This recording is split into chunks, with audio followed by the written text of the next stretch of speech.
Hey, what's up? YTC here. Thanks for tuning in. This is the review of the Samsung Galaxy Z Fold 6.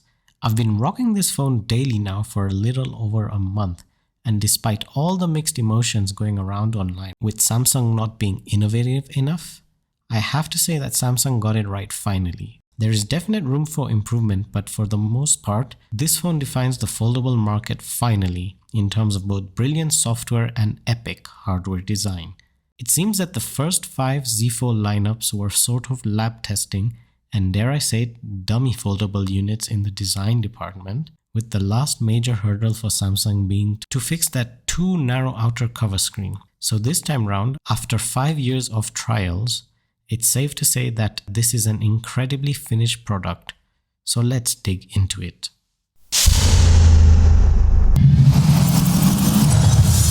So speaking of the phone's displays, starting off with the 6.3-inch cover display having a crystal clear resolution of 968 by 2376 pixels, coming in at 410 ppi, we finally get a borderline respectable cover screen width with even bezels and amazing resolution. You see, the past 5 iterations of the Z Fold lineup simply looked odd, particularly the awkward narrow outer screens. And Samsung has nailed that this time round, giving the design a pristine, all-rounded look. Now the hinge does protrude slightly over the edge, giving an illusion of an ever so slight, uneven bezel. But still, this is remarkable. I mean, look at the difference in the cover screen trimming compared to the Pixel Fold 9 Pro. There is no competition there. For the inner 7.6-inch 1856 by 2160 screen coming in at 374 ppi density, this behemoth of a screen reaches an incredible brightness of 2600 nits, which, let me tell you, looks incredible in person both indoors and outdoors on a bright sunny day. This 2600 nits is also extended to the cover display, and both screens are made up of Corning Gorilla Glass Victus 2. They're both dynamic LTPO AMOLED screens, meaning their refresh rate can vary from buttery smooth 120Hz all the way down to battery conserving 1Hz. Oh, and the inner display has the digitizer technology to support the S Pen. Unfortunately, Samsung did not extend this to the outer display, so you can't use it on the smaller display. Why, Samsung? Why? Regarding the dimensions, when unfolded, its thickness is 5.6 mm and when folded, it's 12.1 mm. Now, is it the thinnest foldable phone out there? Definitely not, but it's definitely one of the lightest foldables, coming in at 239 grams. That's not too far off an iPhone 15 Pro Max and a S24 Ultra, feeling about the same in hand. In fact, the narrower width and reduced weight make it tremendously more comfortable to hold and carry around. Even with one-handed operation, it's far easier to handle. This is one of those things you have to do in person to really feel the benefit. And it also has a crazy fast side-mounted fingerprint sensor that acts as a power button too, and facial recognition for unlocking. When it comes to durability, there's no problem when folded. It even survived a rather snarly drop from a desk being mistakenly yanked by me when charging, suffering no dents or scratches despite having zero protection during the drop and my daily non-cased usage. When unfolded, boy does this fly out the window. Now Samsung claims to have 40% hardened glass compared to the Z Fold 5, but they still give you the same warnings during the setup process, giving me not much confidence in the real world. If you shut the phone with some fine rock particles or dig your finger into the screen, be sure to kill the inner screen, with this and other foldables out there. Moving on to the additional specs. Of course, in 2024, it's housing Qualcomm's latest 4nm Snapdragon 8 Gen 3 chip with 8 CPU cores and Adreno's 750 1GHz GPU, giving you realistic smoothened gaming with improved ray tracing, whereby the reflections are more realistic. You'll have a splendid gaming experience with either of this phone's screens, and not to mention its stereo speakers, which sound great having clear tones and punchy bass. It also gets quite loud. The storage options are as follows: 256 and 512 GB as well as 1 TB, all with 12 GB speedy UFS 4.0 RAM. It's also IP48 rated, which protects it from particles larger than 1 mm and water resistant up to 1.5 meters for 30 minutes. It comes with Wi-Fi 6, Bluetooth 5.3, USB 3.2, up to 2 nano SIMs and a multi-eSIM. Moving on to the cameras, there are a whopping 5 on this phone, 3 at the rear, 1 on the cover display and 1 on the inner display. The rear has a main wide 50 megapixel f1.8 23mm sensor with optical image stabilization, a 3x optical zoom telephoto 10 megapixel f2.4 66mm sensor with optical image stabilization, an ultra-wide 12 megapixel f2.2 12mm sensor. They offer 8K recording up to 30 fps or 4K up to 60 fps. The inner display has a 4 megapixel wide f1.8 26mm sensor under display camera,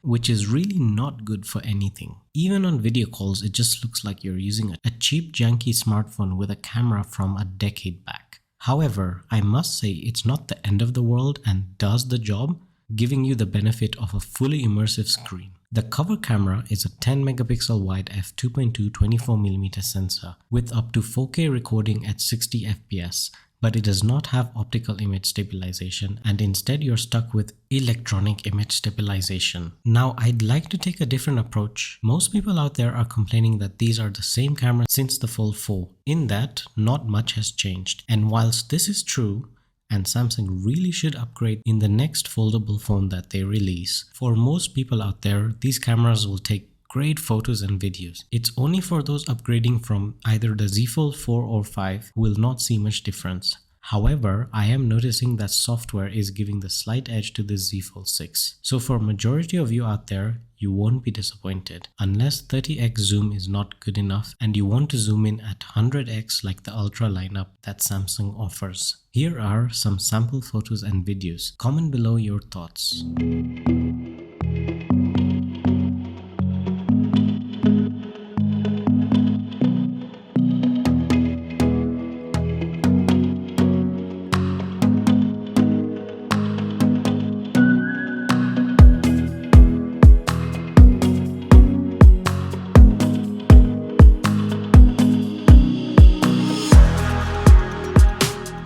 Next, let's talk about the software on this phone, and this is where Samsung really blows smoke into the faces of the rest of the foldable competition.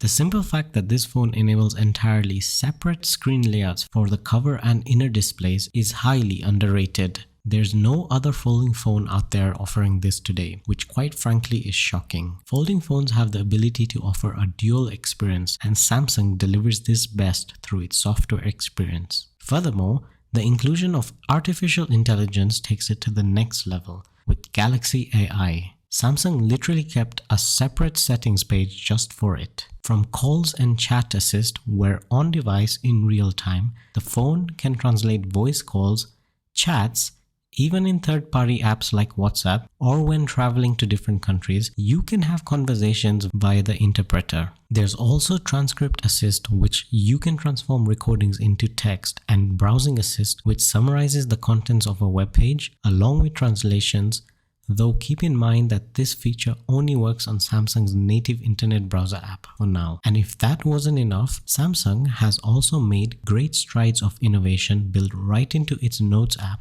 through what they call Notes Assist. Here you can auto-format, summarize, spell check, and decorate your notes with AI-generated covers and images thanks to Drawing Assist. Drawing Assist, quite simply put, enables you to transform simple drawings into captivating works of art, and this is where the support of the S Pen truly comes to life. You simply remove your S Pen, open Drawing Assist from the sidebar and sketch away. Then when you're ready, you can select the style you're feeling and voila! You're presented with 4 different options to select from. This is also built directly into the Gallery app through Photo Assist to give you the ability to transform portrait using a variety of font styles or reimagine entire images by moving or removing people and objects. Now, there are limitations to this, such as only being able to add in control size objects, and that too in selective sections. But for the most part, it works and is only going to get better with future software updates. Mind you that what I've mentioned so far on software is AI related. Don't forget that Samsung's One UI offers smooth animations, automatic resizing of apps for both the inner and outer screens, superior flex mode coupled with a very robust hinge that can stay open at almost any angle, and Samsung DeX for a refined and overall polished software experience like no other in the foldable space right now. It is the complete device for power users. But, and you know this was coming, when it comes to battery, with a 4400 mAh cell and a tablet-sized screen that can scream 2600 nits, it's like putting a motorcycle fuel tank into a four-wheel drive car. Okay, that may be an exaggeration, but you get the picture. So let's just say the Z Fold 6 will scrape you through a day with moderate usage, whereby 60 to 70% of the day you're using the outer cover display. However, if you're a heavy user, then you'll need to definitely juice it up at least once more in the day, especially if you're using the larger inner display more often. For screen on time on a single charge, I typically get 5.5 to 6 hours when I'm having a more conservative workday at home. In that, I'm mainly on Wi-Fi for most of the day. However, when I'm on the move for work and on 4 or 5G for most of the day, then I typically get 4.5 to 5 hours. Mind you, my inner display usage is not more than 40% of my daily usage. Granted, Samsung has indeed optimized One UI software really well, and the more efficient Snapdragon chip helps to make it acceptable. But, and there's always a but, there's a greater problem here. You see, Samsung is offering 7 years of OS and security updates, and we all know that after the first year, the battery performance of phones generally declines year on year. Therefore, this phone's battery performance will soon decline from acceptance in the first year to anxiety in the second year. And I don't even want to think of the charging frustrations that will unfold going into the third year and beyond.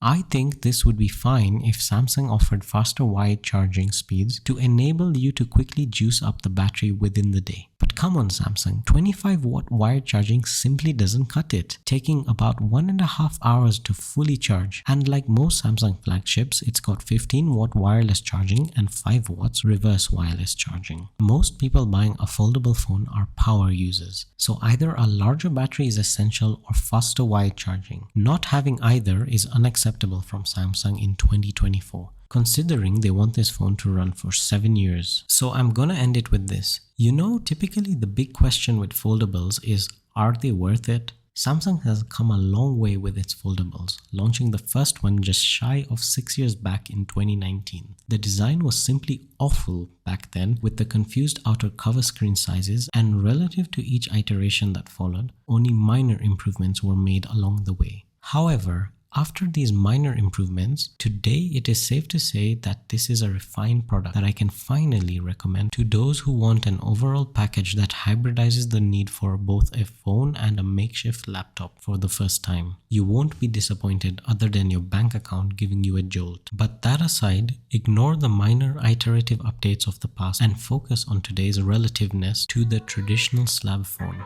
Then you will be able to factor in the true benefit, which today the Samsung Galaxy Z Fold 6 comfortably delivers on for the first time. As always, thanks for watching, and I'll catch you in the